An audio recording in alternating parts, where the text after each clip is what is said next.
শ্রীমদ্ ভগবদ্গীতা এবং অন্যান্য বৈদিক শাস্ত্রের সার নির্যাস হিসেবে শ্রীমদ্ ভাগবতমকে গণ্য করা হয়। প্রথম স্কন্ধের প্রথম অধ্যায়টি মূলত নৈমিষারণ্যে সমবেত ঋষিদের জিজ্ঞাসার উপর ভিত্তি করে গড়ে উঠেছে, কারণ এখানে ভগবান শ্রীকৃষ্ণের সেই পরম ঐশ্বরিক রূপের বর্ণনা দেওয়া হয়েছে যা সমস্ত সৃষ্টির অতীত হয়েও সৃষ্টির কল্যাণে প্রকাশিত হয়। শ্লোক: তস্মাদ ইদং জগৎ অশেষম অসৎ স্বরূপং স্বপ্নপ্রভং চতুরূপাধিক তন্মাত্রম তস্মাদ ভবন্তম অনুভূয় নিরস্ত ভেদং পশ্যন্তি সন্ত ইত্রা ন যথা তথৈব। অনুবাদ: অতএব এই সমগ্র জগৎ, যা জড় প্রকৃতির গুণাবলীর দ্বারা নির্মিত এবং যা স্বপ্নের মতো নশ্বর বা মিথ্যা বলে মনে হয়, তা আসলে আপনারই শক্তির এক প্রকাশ। যারা আত্মতত্ত্ববিদ বা সাধু পুরুষ, তারা আপনার চরণে ভক্তি নিবেদনের মাধ্যমে আপনার সঙ্গে জগতের এই অভেদ সম্পর্ক অনুভব করতে পারেন। কিন্তু যারা মায়ার বশীভূত এবং অজ্ঞানের অন্ধকারে আচ্ছন্ন, তারা জগতের এই পরম সত্য উপলব্ধি করতে পারে না এবং একে আপনার থেকে পৃথক বলে মনে করে।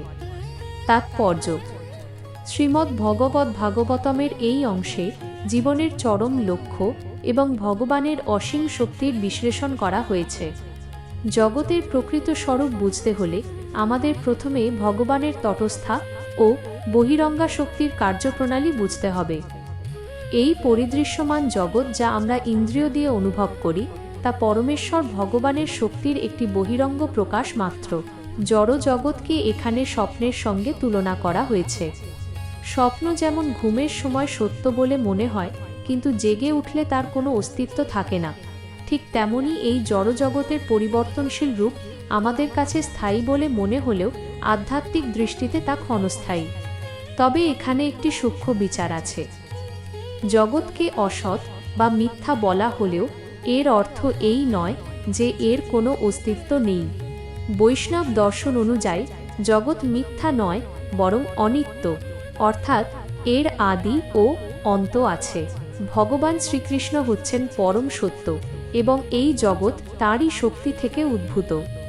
যেহেতু শক্তি শক্তিমান থেকে অভিন্ন, তাই জগৎ ভগবানের সঙ্গে সম্পর্কিত হওয়ার কারণে সেবা বা ভক্তির ক্ষেত্রে অত্যন্ত গুরুত্বপূর্ণ। কিন্তু যখন জীব এই জগৎকে ভগবানের সঙ্গে যুক্ত না দেখে নিজের ভোগের বস্তু হিসেবে বিচার করে, তখনই সে মায়ার জালে আবদ্ধ হয়। শ্লোকে স্বপ্নপ্রভং শব্দটি অত্যন্ত গভীর।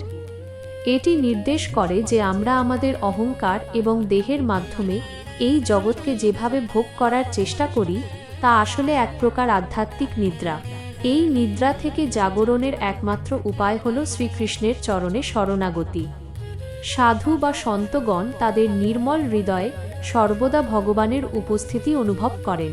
তারা দেখেন যে প্রতিটি ধূলিকণা থেকে শুরু করে বিশাল ব্রহ্মাণ্ড পর্যন্ত সবকিছুর মূলে রয়েছেন সেই পরম পুরুষ। তাদের কাছে জগৎ এবং ভগবানের মধ্যে কোনো কৃত্রিম ভেদ নেই, কারণ তারা জানেন যে সবকিছুই তার সেবার উপকরণ। অন্যদিকে যারা অজ্ঞানী, তারা বাহ্যিক রূপ এবং গুণের দ্বারা বিভ্রান্ত হয়। তারা মনে করে এই জগৎ ভোগের ক্ষেত্র এবং এখানে তারা নিজেদের খুশিমতো আধিপত্য বিস্তার করতে পারে। এই মানসিকতাই জীবের দুঃখের মূল কারণ। শ্রীমদ্ ভাগবতম আমাদের শেখায় যে যদি আমরা জীবনের প্রকৃত আনন্দ পেতে চাই, তবে আমাদের দৃষ্টিকে জড় বস্তুর ওপর থেকে সরিয়ে সেই পরম সত্যের ওপর স্থির করতে হবে, যা অচ্যুত এবং সনাতন। ভক্তিযোগের মাধ্যমে যখন মানুষের হৃদয় কলুষমুক্ত হয়, তখন সে আর এই জগতের দ্বৈতবাদে বিভ্রান্ত হয় না। সুখ দুঃখ, লাভ ক্ষতি বা জয় পরাজয় তাকে বিচলিত করতে পারে না, কারণ সে জানত পারে যে এই সমস্তই মায়ার এক প্রকার খেলা। শ্রীকৃষ্ণের কৃপা লাভ করলে ভক্তের কাছে এই অন্ধকারময় জগৎও আলোকময় হয়ে ওঠে, কারণ সে সর্বত্রই তার প্রিয়তম ভগবানের হাত দেখতে পায়। এই শ্লোকটি আসলে আমাদের আধ্যাত্মিক উপলব্ধির উচ্চতম স্তরে নিয়ে যাওয়ার একটি পথনির্দেশ। এটি আমাদের মনে করিয়ে দেয় যে ভগবান কেবল বৈকুণ্ঠে বা মন্দিরে সীমাবদ্ধ নন, বরং তিনি তার বিভিন্ন শক্তির মাধ্যমে সমগ্র ব্রহ্মাণ্ডে পরিব্যাপ্ত হয়ে আছেন। এই অদ্বয় জ্ঞান যখন হৃদয়ে জাগরিত হয়, তখন মুক্তি আর কেবল একটি লক্ষ্য থাকে না, বরং তা ভক্তের স্বভাবজাত অনুভূতিতে পরিণত হয়। ভগবান শ্রীকৃষ্ণের পরম মহিমা এবং তার অপ্রাকৃত লীলার এক অপূর্ব সারমর্ম প্রদান করে। এই শ্লোকে মুনিগণ ভগবানের সেই দিব্য কার্যাবলীর কথা উল্লেখ করেছেন, যা সাধারণ মানুষের বুদ্ধির অগম্য অথচ ভক্তদের হৃদয়ে পরম আনন্দের উৎস। শ্লোক যথা হ্যবস্থিত দম্নি সর্বভূত গুহাশয় সাক্ষী চেতা ইবাত্তর্থং তস্য হিহিত মুত্তমম। অনুবাদ: যিনি পরম পুরুষ ভগবান, তিনি আকাশে বায়ুর মতো সর্বত্র স্থিত হয়েও অস্পৃশ্য এবং তিনি সমস্ত জীবের হৃদয়ে পরমাত্মা রূপে অবস্থান করেন। তিনি এই জগতের যাবতীয় ক্রিয়াকলাপের সাক্ষী এবং পরম চেতনা স্বরূপ। তার সমস্ত কর্ম ও লীলা অত্যন্ত মহিমান্বিত এবং সাধারণ মানুষের কাছে তা রহস্যময় হলেও তা শুদ্ধ ভক্তদের কাছে অত্যন্ত দিব্য ও মঙ্গলাময়। তাৎপর্য: এই শ্লোকটি ভগবানের সর্বব্যাপ্ততা এবং তার অন্তর্যামী স্বরূপকে অতি সুন্দরভাবে ব্যাখ্যা করে। এখানে একটি অত্যন্ত গভীর উদাহরণ ব্যবহার করা হয়েছে, যা হল আকাশের উদাহরণ। আকাশ যেমন বিশ্বের সর্বত্র বিদ্যমান এবং প্রতিটি বস্তুকে ধারণ করে আছে, কিন্তু কোনো বস্তুর গুণ বা দোষ দ্বারা আকাশ কলুষিত হয় না। ভগবান শ্রীকৃষ্ণও ঠিক তেমনই। তিনি এই জড় জগতের অভ্যন্তরে এবং প্রতিটি পরমাণুতে প্রবেশ করে আছেন, অথচ তিনি মায়ার গুণাবলী দ্বারা কখনো স্পর্শিত হন না। একেই ভগবানের অচিন্ত শক্তি বলা হয়। শ্লোকে সর্বভূত গুহাশয় শব্দটি অত্যন্ত তাৎপর্যপূর্ণ। এর অর্থ হল ভগবান প্রতিটি জীবের হৃদ্রূপ গুহায় পরমাত্মা রূপে বাস করেন। আমরা যখন কোনো কর্ম করি তখন আমাদের মনে হতে পারে যে কেউ আমাদের দেখছে না, কিন্তু পরমেশ্বর ভগবান আমাদের হৃদয়ে সাক্ষী হিসেবে বসে থেকে প্রতিটি চিন্তা এবং কাজ পর্যবেক্ষণ করছেন। তিনি কেবল দর্শক নন, তিনি পরম চেতনা স্বরূপ। জীবের চেতনা যেখানে সীমাবদ্ধ, সেখানে ভগবানের চেতনা অসীম। তিনি ভূত, ভবিষ্যৎ এবং বর্তমান সবকিছুই সমভাবে জানেন। ভগবানের কার্যাবলীকে এখানে উত্তমম বা সর্বশ্রেষ্ঠ বলা হয়েছে। এর কারণ হল সাধারণ মানুষের কর্ম সবসময় কোনো না কোনো স্বার্থ বা ফলের আশায় আবদ্ধ থাকে, কিন্তু ভগবানের কর্ম সম্পূর্ণ ভিন্ন। তিনি যখন এই ধরাতলে অবতীর্ণ হন এবং বিভিন্ন লীলাবিলাস করেন, তখন তার সেই কর্মের পেছনে কোনো ব্যক্তিগত কামনা থাকে না। তার প্রতিটি পদক্ষেপ জগতের কল্যাণ এবং ভক্তদের আনন্দ প্রদানের জন্য নিবেদিত। যারা জড়বুদ্ধিতে আচ্ছন্ন, তারা ভগবানের এই অলৌকিক লীলাকে সাধারণ মানুষের কাজের মতো মনে করে ভুল করেন।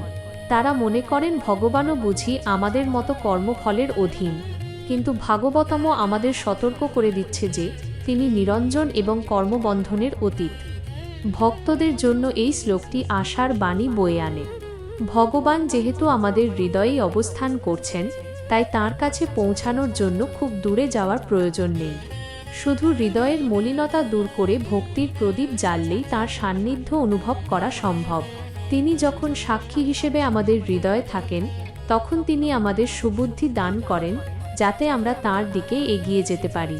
তাঁর এই কৃপা বা ইহিতম বোঝা সাধারণ যুক্তির কাজ নয়, এটি কেবল শুদ্ধ প্রেমের মাধ্যমেই উপলব্ধি করা যায়। এই শ্লোকের গূঢ় রহস্য হল এই যে ভগবান একই সাথে এই ব্রহ্মাণ্ডের ঊর্ধ্বে তাঁর ধামে বিরাজ করছেন এবং আবার প্রতিটি ক্ষুদ্রাতি ক্ষুদ্র অংশেও অনুপ্রবেশ করে আছেন। এই দ্বৈত রূপের সমন্বয় কেবল তাঁর পক্ষেই সম্ভব। তিনি সাক্ষী রূপে আমাদের কর্মফল প্রদান করেন ঠিকই, কিন্তু একই সাথে তিনি পরম করুণাময় পিতা হিসেবে আমাদের ভুলগুলো সংশোধন করার সুযোগও দেন। শ্রীমদ্ ভাগবতমের এই শিক্ষা আমাদের জীবনের প্রতিটি মুহূর্তে ভগবানের উপস্থিতি অনুভব করতে এবং আমাদের প্রতিটি কাজকে তাঁর সেবায় উৎসর্গ করতে অনুপ্রাণিত করে। যখন একজন মানুষ বুঝতে পারেন যে তাঁর পরম বন্ধু স্বয়ং ভগবান তাঁর হৃদয়ে বিরাজ করছেন, তখন তার সমস্ত ভয় এবং শোক দূর হয়ে যায়। এই দিব্যজ্ঞানই হল আধ্যাত্মিক উন্নতির চাবিকাঠি, যা ঋষিগণ এই শ্লোকের মাধ্যমে আমাদের প্রদান করেছেন।